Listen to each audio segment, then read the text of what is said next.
Welcome to all myself doctor Haren. आज का जो हमारा लेक्चर है माइटोकॉन्ड्रिया। इस लेक्चर में हम डिस्कस करेंगे कि कैसे एनएडीएच का फॉर्मेशन होता है और एफएडीएच2 का फॉर्मेशन होता है। ये दोनों ही क्या है, एक इलेक्ट्रॉन इलेक्ट्रॉन कैरियर्स है। और ये जो इलेक्ट्रॉन होता है ये ग्लाइसिरोल फॉस्फेट शटल के थ्रू और मेलेट एस्पार्टेट शटल के थ्रू ये ट्रांसफर करता है माइटोकॉन्ड्रिया के मैट्रिक्स में। इसके बाद हम डिस्कस करेंगे कि इलेक्ट्रॉन ट्रांसपोर्ट चेन क्या होते हैं। इसमें हम समझेंगे कि जो हाइड्रोजन जो आयन है ये पंप होता है इंटर मेम्ब्रेन स्पेस पे, और कैसे एटीपी का जो फॉर्मेशन होता है उसको हम समझेंगे। इंट्रोडक्शन। यहाँ पे जो NAD पॉजिटिव है इसको निकोटिन एमाइड एडेनाइन डाई निकोलेटाइड कहते हैं, और जो FAD है इसको फ्लेविन एडेनाइन डाई निकोलेटाइड कहते हैं। ये दोनों ही क्या है, एक इलेक्ट्रॉन क्या है, एक्सेप्टर है, और बाद में ये कन्वर्ट हो जाते हैं इलेक्ट्रॉन को एक्सेप्ट करने के बाद NADH में और FADH2 में कन्वर्ट हो जाता है। अब हम समझते हैं कि जो NADH है और FADH2 कैसे क्या है बनता है। जब ग्लाइकोलाइसिस चल रहा होता है तो जो सबस्ट्रेट होता है उसका ऑक्सीडेशन होता है। ऑक्सीडेशन का मतलब होता है ऑक्सीजन का एडिशन होता है। और क्या है, जब हाइड्रोजन भी अगर रिमूव हो रहा हो, इसको भी हम क्या कहते हैं, सबस्ट्रेट का ऑक्सीडेशन हो रहा है, इसे हम कहते हैं। जो हाइड्रोजन जो रिमूव हुआ है इसमें क्या होता है कि हमारा इलेक्ट्रॉन प्रेजेंट होता है और प्रोटॉन प्रेजेंट होता है। अब जो NAD जो पॉजिटिव है इसका जो पॉजिटिव चार्ज है और इसका जो नेगेटिव चार्ज है ये दोनों आपस में क्या होता है, न्यूट्रलाइज हो जाता है। इसके बाद जो बच जाता है ये NAD बच जाता है।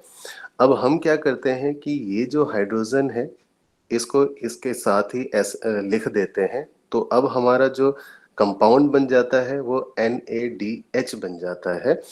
और जो हमारा यहाँ पे जो एक प्रोटॉन जो बचा हुआ है, इस प्रोटॉन को हम ये हाइड्रोजन आयन इस तरीके से लिख देते हैं H+ के। इसी तरीके से जो हमारा FAD है, ये FAD में जो ये हाइड्रोजन है, ये दोनों हाइड्रोजन को हम सीधा डायरेक्ट यहाँ पे लिख देते हैं। तो यहाँ पे हम इस हाइड्रोजन को सीधा लिख देते हैं, तो हमारा जो कंपाउंड बन जाता है FADH2 बन जाता है। FAD में कोई पॉजिटिव चार्ज नहीं होता है, इसलिए इसको न्यूट्रलाइज करने की जरूरत नहीं होती है।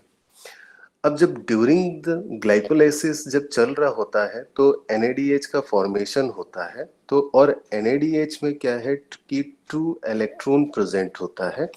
ये इलेक्ट्रॉन क्या होता है कि हमारा इनर माइटोकॉन्ड्रिया में ट्रांसफर होना होता है, तो हम यहाँ लिखेंगे इनर माइटोकॉन्ड्रिया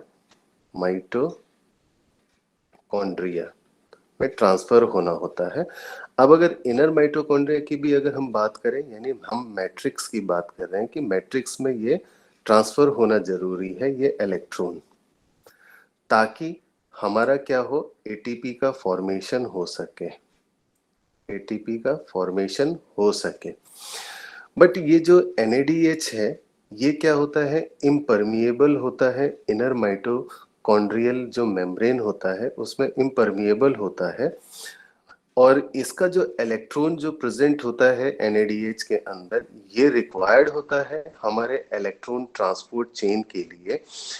इसीलिए जो इसका जो इलेक्ट्रॉन है 2 डिफरेंट पाथवे से क्या है कि हमारा माइटोकॉन्ड्रिया के मैट्रिक्स में ट्रांसफर होता है।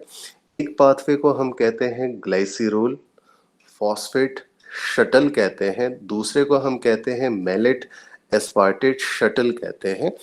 आइए हम इन दोनों जो शटल है इसको समझने की कोशिश करते हैं। ये जो हमारा ग्लाइसिरोल जो फॉस्फेट जो शटल है, अब यहाँ आप देखिएगा कि एक कंपाउंड है जिसको हम dihydroxyacetone phosphate कहते हैं। ये क्या है कि एक इंटरमीडिएट कंपाउंड है कि जो कि क्या है ग्लाइकोलाइसिस में बनता है। अब ये जो कंपाउंड है ये कन्वर्ट होता है ग्लाइसिरोल 3 फॉस्फेट पे कन्वर्ट होता है और इसे कन्वर्ट करता है फॉस्फेट डीहाइड्रोजिनेज जो एंजाइम होता है इसे कन्वर्ट करता है और ये प्रेजेंट होता है साइटोसोल में एंजाइम। और जब ये कन्वर्ट कर रहा होता है तो हमारा जो NADH है, तो यानी जो ये ग्लाइकोलाइसिस का NADH है, ग्लाइकोलाइसिस का NADH है, ये NAD पॉजिटिव में कन्वर्ट हो जाता है। तो ये जो NADH का 2 इलेक्ट्रॉन है ये ट्रांसफर हो जाता है इन हाइड्रोजन में। अब यानी हम कह सकते हैं कि जो हमारा 2 इलेक्ट्रॉन है वो क्या है ग्लाइसिरोल 3 फॉस्फेट में ट्रांसफर हो जाता है। तो हम यहाँ लिखते हैं 2 इलेक्ट्रॉन ट्रांसफर हो जाता है ग्लाइसिरोल 3 फॉस्फेट पे। अब ये जो ग्लाइसिरोल 3 फॉस्फेट है माइटोकॉन्ड्रिया के इनर मेम्ब्रेन में ये परमिएबल होता है। तो इसीलिए अब हमारा ग्लाइसिरोल जो 3 फॉस्फेट है ये फॉस्फेट क्या हो गया है मैट्रिक्स में आ गया है माइटोकॉन्ड्रिया के, ये मैट्रिक्स में आ गया है। अब ये जो ग्लाइसिरोल 3 फॉस्फेट है ये dihydroxyacetone phosphate में कन्वर्ट हो जाता है और इसे कन्वर्ट करता है एक एंजाइम जो फॉस्फेट डीहाइड्रोजिनेज एंजाइम होता है। और ये एंजाइम क्या है मैट्रिक्स में प्रेजेंट होता है हमारा माइटोकॉन्ड्रिया के। अब जब ये चेंज हो रहा होता है तो हमारा जो FAD है वो FADH2 में कन्वर्ट हो जाता है।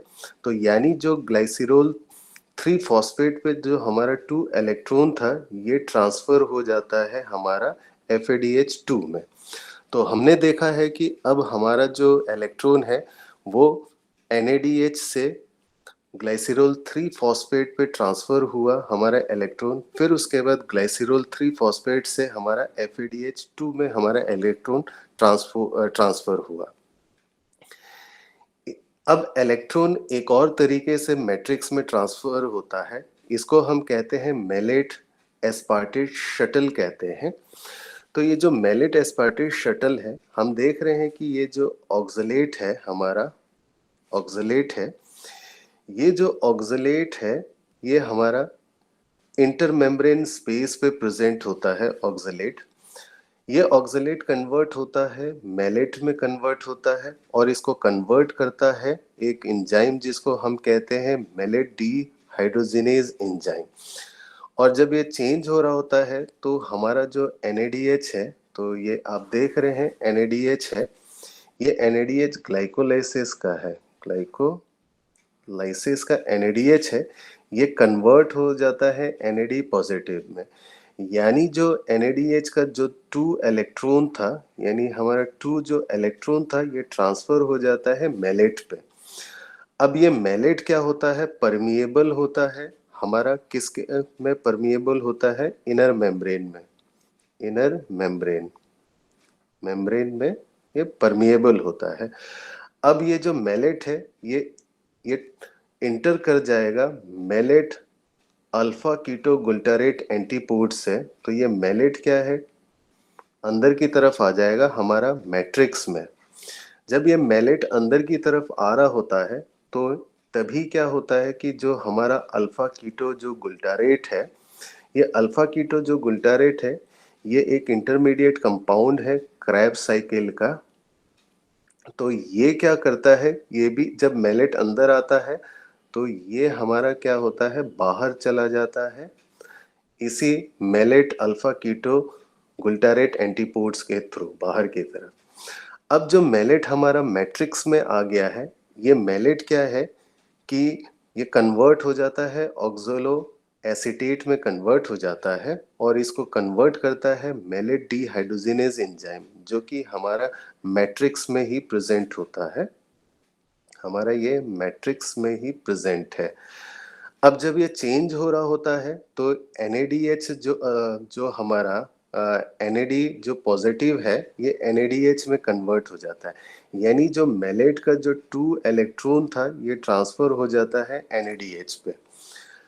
अब ये जो ऑक्सलेट है हमारा, तो ये ऑक्सलेट जो हमारा है ये कन्वर्ट हो जाता है एस्पार्टेट पे।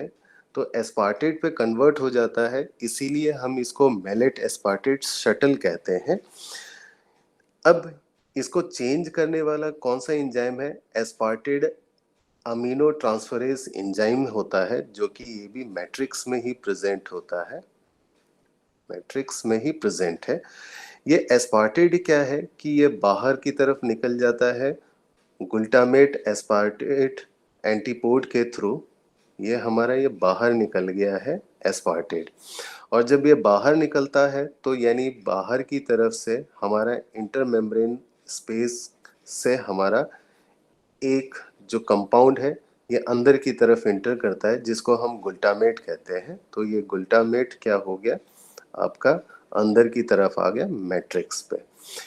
अब जब बाहर जो एस्पार्टेड है हमारा, ये जो एस्पार्टेड है ये कन्वर्ट हो जाता है ऑक्सोलो एसीटेट में कन्वर्ट हो जाता है, और इसको कन्वर्ट करता है एस्पार्टेड अमीनो ट्रांसफरेज एंजाइम, जो कि ये क्या है साइटोसोल में प्रेजेंट होता है, सोल में प्रेजेंट होता है। और जो हमारा अल्फा कीटोग्लूटारेट है जो पहले से ही बाहर आ चुका है, ये कन्वर्ट हो जाता है हमारा ग्लूटामेट में कन्वर्ट होता है, और इसको भी कन्वर्ट करने वाला एस्पार्टेड अमीनो ट्रांसफरेज एंजाइम ही है। अब हमने देख लिया है कि जो NADH का जो इलेक्ट्रॉन है वो किस तरीके से मैट्रिक्स में ट्रांसफर होता है। अब हम समझते हैं कि इलेक्ट्रॉन ट्रांसपोर्ट चेन क्या है। तो ये जो इलेक्ट्रॉन ट्रांसपोर्ट चेन है तो ये 4 कॉम्प्लेक्सेस का बना हुआ होता है, तो हमें ये याद रखना है। हम यहाँ लिख लेते हैं ये मेड अप और मेड अप ऑफ 4 कॉम्प्लेक्स। और ये जो 4 कॉम्प्लेक्सेस है ये प्रेजेंट होता है माइटोकॉन्ड्रिया के इनर मेम्ब्रेन में प्रेजेंट होता है। अब हम यहाँ देखते हैं कि किस तरीके से इन 4 कॉम्प्लेक्सेस में हमारा जो इलेक्ट्रॉन है वो ट्रांसफर होता है। तो ये हमारा माइटोकॉन्ड्रिया का आउटर मेम्ब्रेन है, और ये जो दिखाई दे रहा है लिपिड बाइलेयर, ये हमारा इनर मेम्ब्रेन है माइटोकॉन्ड्रिया का। और इनर मेम्ब्रेन और आउटर मेम्ब्रेन के बीच में जो स्पेस है इसे हम कहते हैं इंटरमेम्ब्रेन स्पेस। अब इंटरमेम्ब्रेन स्पेस हमने समझ लिया है। अब हमारा जो 4 कॉम्प्लेक्सेस है, हम सभी कॉम्प्लेक्सेस के नाम को एक बार देख लेते हैं। ये हमारा कॉम्प्लेक्स फर्स्ट है जिसको हम NADH डिहाइड्रोजिनेज कहते हैं, और ये हमारा कॉम्प्लेक्स सेकंड है जिसको हम सक्सिनेट डिहाइड्रोजिनेज कहते हैं। ये हमारा कॉम्प्लेक्स थर्ड है, और ये हमारा कॉम्प्लेक्स फोर्थ है जिसको हम कहते हैं साइटोक्रोम C ऑक्सीडेज कहते हैं। अब जो हमारा ग्लाइकोलाइसिस से क्या हो गया है, जो NADH है ये ग्लाइकोलाइसिस से बना हुआ है, लाइसिस से भी बना हुआ होता है, और हमारा क्रेब्स साइकिल से भी बना। H2 है ये हमारा क्रेब्स साइकिल से बना है, और भी कई सारे पाथवे हो सकते हैं।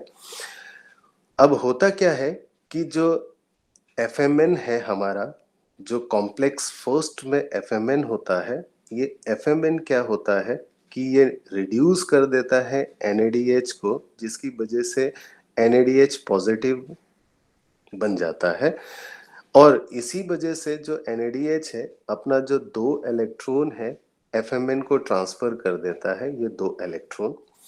अब जब दो इलेक्ट्रॉन ये ट्रांसफर करता है, ये इलेक्ट्रॉन फिर FMN से FES सिस्टम में चला जाता है। जो FES सिस्टम होता है ये 7 होता है और FES सिस्टम को आयरन सल्फर सिस्टम कहते हैं। जब ये इलेक्ट्रॉन ट्रांसफर हो रहा होता है तो एक एनर्जी का प्रोडक्शन होता है इलेक्ट्रॉन से, तो हम यहाँ लिख सकते हैं एनर्जी प्रोड्यूस। तो हम यहाँ लिख रहे हैं एनर्जी क्या होता है, इलेक्ट्रॉन ट्रांसफर होने से एनर्जी प्रोड्यूस हो रहा है। अब इसी वजह से इसी एनर्जी को यूज करके जो हमारा कॉम्प्लेक्स फर्स्ट है, ये क्या करता है कि जो 4 हाइड्रोजन आयन है हमारा मैट्रिक्स में, इसे पंप कर देता है इंटरमेम्ब्रेन स्पेस पे। इसके बाद जो हमारा इलेक्ट्रॉन है वो ट्रांसफर हो जाता है हमारा यहाँ पे यूबिक्विनोन पे। तो हम इसे लिख देते हैं यूबिक्विनोन। अब हमें यहाँ एक चीज याद रखना है कि जो यूबिक्विनोन है, ये यूबिक्विनोन हमारा प्रेजेंट होता है इनर मेम्ब्रेन ऑफ माइटोकॉन्ड्रिया पे। कॉन्ड्रिया पे हमारा प्रेजेंट होता है और ये यहाँ पे डिसॉल्व होता है।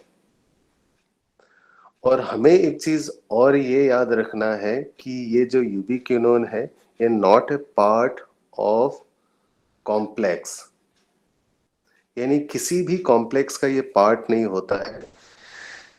अब यूबिक्विनोन पे जब हमारा इलेक्ट्रॉन ट्रांसफर हो चुका है तो यूबिक्विनोन में भी क्या होता है कि हमारा एनर्जी का प्रोडक्शन होता है, प्रोड्यूस होता है। इसी वजह से जो हमारा यूबिक्विनोन है वो मैट्रिक्स से 2 हाइड्रोजन आयन को क्या करता है, ट्रांसफर करता है इंटरमेम्ब्रेन स्पेस पे। और ये क्या करता है, यूबिक्विनोन अपना इलेक्ट्रॉन को साइटोक्रोम बी में ट्रांसफर करता है, फिर ट्रांसफर करता है FES सिस्टम पे, फिर साइटोक्रोम C1 पे ट्रांसफर करता है।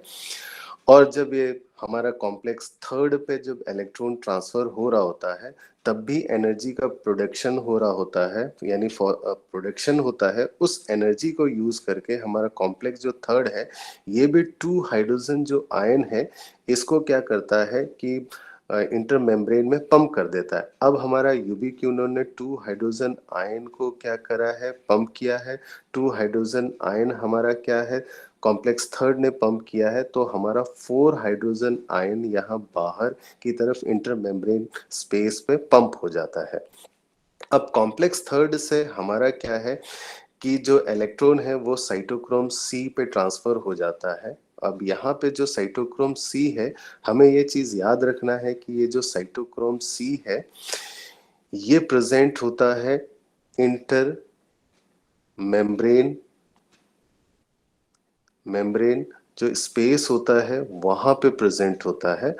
और इसमें एक चीज और हमें याद रखना है कि ये क्या होता है, सोल्यूबल होता है यहाँ पे, यानी सोल्यूबल प्रोटीन होता है।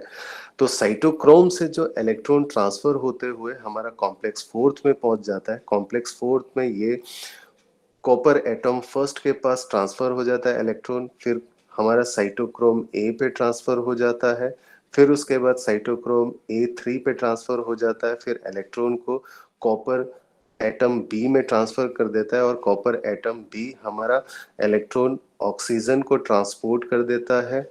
और ऑक्सीजन को ट्रांसपोर्ट करने से क्या होता है, ये हमारा क्या करता है कि मैट्रिक्स से हाइड्रोजन आयन को लेकर वाटर का फॉर्मेशन कर देता है। अब यहाँ पे जो कॉम्प्लेक्स 4 है, यहाँ पे भी क्या है, एनर्जी का प्रोडक्शन होता है, क्योंकि इलेक्ट्रॉन का जब ट्रांसफर हो रहा होता है तो ये क्या करता है कि 2 हाइड्रोजन जो आयन है हमारा, इसको क्या करता है, पंप कर देता है कहाँ, बाहर की तरफ, यानी इंटरमेम्ब्रेन स्पेस की तरफ, इलेक्ट्रॉन से प्रोड्यूस होने वाले एनर्जी को यूज करके। अब हमें यहाँ समझना है कि जो हमारा जो सेकंड जो कॉम्प्लेक्स है, ये सेकंड कॉम्प्लेक्स है जिसको हम सक्सिनेट डीहाइड्रोजिनेज कहते हैं। ये पार्ट होता है हमारा क्रेब्स साइकिल का ये पार्ट है। यहाँ पे क्या होता है, जो कॉम्प्लेक्स सेकंड होता है जिसको हम सक्सिनेट डीहाइड्रोजिनेज कहते हैं, ये सक्सिनेट को ये कन्वर्ट करके फ्यूमरेट में कन्वर्ट कर रहा होता है, जिसकी वजह से जो FADH2 है ये FAD में कन्वर्ट हो रहा होता है।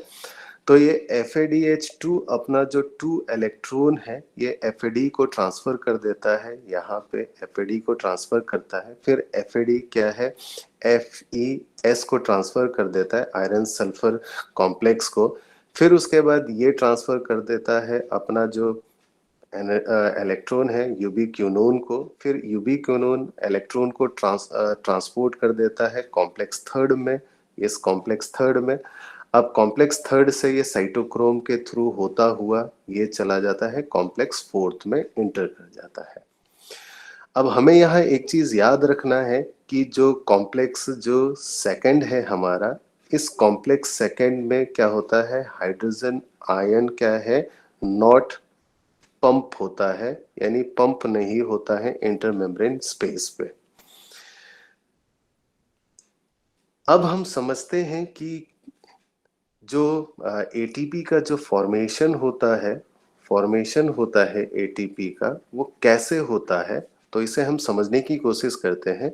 बट इसे समझने से पहले हमें ऑक्सीसोम्स या F0 F1 पार्टिकल का स्ट्रक्चर पता होना चाहिए, या तो एटीपी सिंथेसिस का हमें स्ट्रक्चर पता होना चाहिए। तो पहले हम स्ट्रक्चर को समझ लेते हैं कि ये जो हमारा रीजन है, तो इसे हम इनर मेम्ब्रेन समझ ले माइटोकॉन्ड्रिया का, ये मेम्ब्रेन है, इनर मेम्ब्रेन हमारा। ये हमारा आउटर मेम्ब्रेन है, आउटर मेम्ब्रेन हमारा, ये आउटर मेम्ब्रेन है, मेम्ब्रेन। ये जो एम साइड लिखा हुआ है, एम साइड का मतलब है टुवर्ड्स द मैट्रिक्स, तो ये हम लिख रहे हैं ये मैट्रिक्स की तरफ है। और जो ये सी साइड लिखा हुआ है यानी साइटोसोल, साइटोसोल। अब हमें जैसे अभी हमने डिस्कस किया था कि जो इनर मेम्ब्रेन में हमारा इलेक्ट्रॉन चेन प्रेजेंट होता है, तो हम इसे समझ लेते हैं इलेक्ट्रॉन इलेक्ट्रॉन चेन है, ट्रांसपोर्ट चेन प्रेजेंट है यहाँ पे। अब ये इलेक्ट्रॉन ट्रांसपोर्ट चेन क्या करता है, NADH और FADH2 में से जो इलेक्ट्रॉन है उसको क्या करता है, ट्रांसफर करता है कॉम्प्लेक्सेस के बीच में, जिसकी वजह से जो मैट्रिक्स से हाइड्रोजन जो आयन है ये क्या होता है, पंप हो जाता है हमारा इंटरमेम्ब्रेन स्पेस पे। तो ये हाइड्रोजन आयन बाहर की तरफ क्या हो गया है, पंप हो गया है। अब यहाँ पे क्या होता है कि इनर मेम्ब्रेन में ही क्या होता है, फोल्डिंग्स होती है, तो इसको फोल्डिंग्स लिख देते हैं, फोल्डिंग्स होती है। इन फोल्डिंग्स को हम कहते हैं क्रिस्टिया,